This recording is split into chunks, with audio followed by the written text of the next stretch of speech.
My presentation by John Friedoff is on the effects of alternate thinning regimes and prescribed burning in natural even-age lolly and shortleaf pine stands with 25-year results. The study was done by Michael D. Kane and Michael G. Shelton. Okay. The methods: in 1971, a 10-acre strip was clear-cut and root raked, and they used that, and they initially started with 70% loblolly and 30% shortleaf pine, and it started in the 70s, and it went for 25 years, and they had very heavy pine stand in 1979, and they used various thinning and prescribed burning methods over a 25-year period. And I'm going to compare some thinning methods and also burning. And this was located in southeastern Arkansas. So the results were the thinning treatment was more conducive to wildlife habitat, and the prescribed burning in the crown of the trees set back the trees by 1 year. So that's a problem with prescribed burning. And the best treatment was commercial thinning, and also thinning to a basal area of 75 feet per square per acre. So that's okay.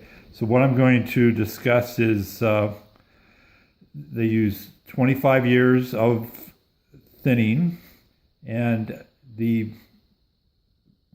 problem with prescribed burning is it can lead to crown scorch and reduced growth of the pine trees for at least 1 year.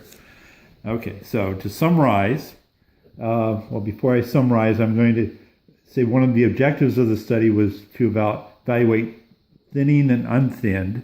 So you can see the black is a control, that was the unthinned, which is not recommended.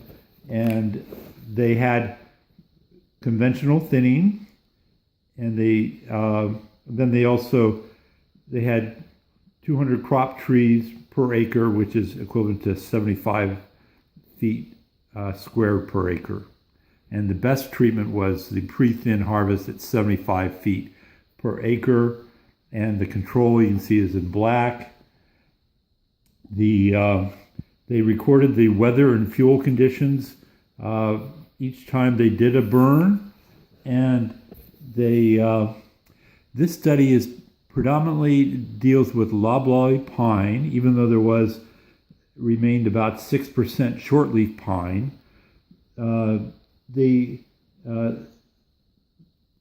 The loblolly ended up being achieved dominant and co-dominant crown status after 12 years. So for crops 18 years and older, for the data analysis, they used regression equations were developed to predict height, crown length, and crown width from a DBH of sample trees for each treatment. Then they also used a nonlinear regression analysis to predict the reduction in crop pine growth during the 25th year based on DBH measurements after prescribed burn at age 24. So the prices used in this study were based on southern Arkansas and obtained from the Forest Market Bulletin, published in the Arkansas Cooperative Extension Service in Little Rock, Arkansas. Now, the results, as you can see on this page, which I'm focused on, is the best harvest was the pre-thin harvest to 75 feet square per acre. That was better than the 85 square feet, and it's better where they did not do the pre-thinning. And the control was not thinned at all, and that was very bad because they had an infestation of beetles.